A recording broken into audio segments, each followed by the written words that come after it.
Heroine father పెద్ద don, kind of don. అతని assistants ఎవరైతే ఉన్నారో అతను మోసం చేసి చంపేసి హీరోయిన్ని సుబ్బరాజు ఇచ్చి పెళ్లి చేయాలని ఒక కాన్సెప్ట్ తీసుకొస్తారు. హీరోయిన్ పారిపోతుంది.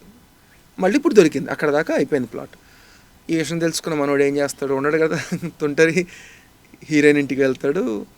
అక్కడ మళ్ళీ ఒక సాంగ్ అవుతుంది. అక్కడ ఒక తెలంగాణ శకుంతల గారు ఆవిడ డెప్పి మీద కూడా కొడతాడు, కరెంట్ తీస్తారు. ఇదంతా జరిగింది, ఇదంతా డ్రామా అయిపోయిన తర్వాత. సో అయితే హీరో తెలుసుకుంటాడు ఏంటంటే సుబ్బరాజుకి ఇచ్చి పెళ్లి చేస్తామని తెలుసుకుని సుబ్బరాజుని కావడానికి హాస్పిటల్కి వెళ్తాడు.